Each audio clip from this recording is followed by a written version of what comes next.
সুদানের দারফুর অঞ্চলের পশ্চিমাঞ্চলীয় শহর এল ফাশারে ভয়াবহ রক্তপাত ও গণহত্যার অভিযোগ উঠেছে।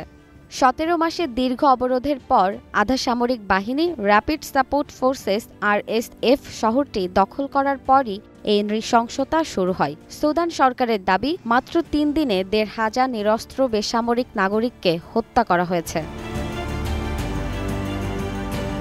আন্তর্জাতিক সংবাদ মাধ্যম আল জাজিরার প্রতিবেদন অনুযায়ী গত ২ বছর ধরে সুদানের সেনাবাহিনী ও আরএসএফ বাহিনীর মধ্যে সংঘর্ষ চলছে। এই সংঘাত দেশটিকে নিয়ে গেছে স্মরণকালের সবচেয়ে ভয়াবহ গৃহযুদ্ধের দিকে। আরএসএফের সেনারা সম্প্রতি এল ফাশার শহরটি সেনাবাহিনীর কাছ থেকে দখল করে। সুদান ডক্টরস নেটওয়ার্ক জানিয়েছে, সেখানকার বেসামরিক মানুষ পালিয়ে যাওয়ার চেষ্টা করে। ওই সময় ভয়াবহ গণহত্যা চালায় আরএসএফ। সুদানের সংঘাতের ওপর নজর রাখা এই সংগঠনটি বলেছে, আরএসএফ সত্যিকারের গণহত্যা সংগঠিত করেছে।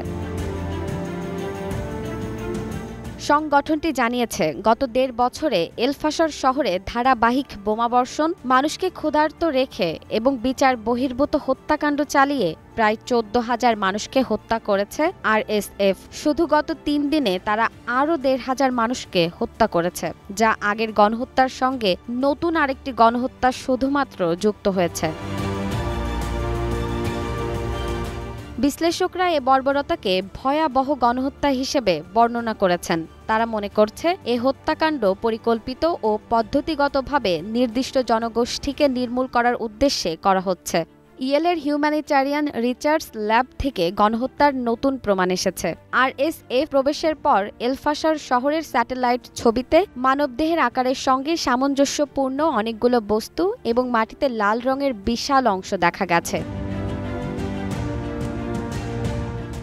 বিশ্ব স্বাস্থ্য সংস্থার মহাপরিচালক তেদ্রোস আধানম গেব্রেয়েসুস বলেছেন, কেবল একটি হাসপাতালেই ৪৬০ জনেরও বেশি মানুষ নিহত হয়েছে। সুদান ডক্টরস নেটওয়ার্কের মতে, আরএসএফ হাসপাতালের ভেতরে পাওয়া রোগী, স্বজন এবং স্বাস্থ্যকর্মী উপস্থিত সকলকে হত্যা করেছে। আরএসএফ ২০২৩ সাল থেকে সুদানের সেনাবাহিনীর সঙ্গে রক্তক্ষয়ী গৃহযুদ্ধে জড়িয়ে পড়েছে। এই সংঘাতে কয়েক হাজার মানুষ নিহত এবং ১,২০,০০,০০০-এরও বেশি মানুষ বাস্তুচ্যুত হয়েছে। ১৭ মাস ধরে অবরোধের পর দারফুরের সেনাবাহিনীর শেষ শক্ত ঘাঁটি এল ফাশার দখল করে নেয় আধা সামরিক বাহিনী। এদিকে সৌদি আরব, মিশর, কাতার, তুরস্ক ও জর্ডান সহ আরব দেশগুলো আরএসএফের এই গণহত্যার তীব্র নিন্দা জানিয়েছে। তারা তাৎক্ষণিক যুদ্ধবিরতি ও মানবিক সহায়তার পথ খুলে দেওয়ার আহ্বান জানিয়েছে। জেরিন জামান, গ্রিন টিভি নিউজ ডেস্ক।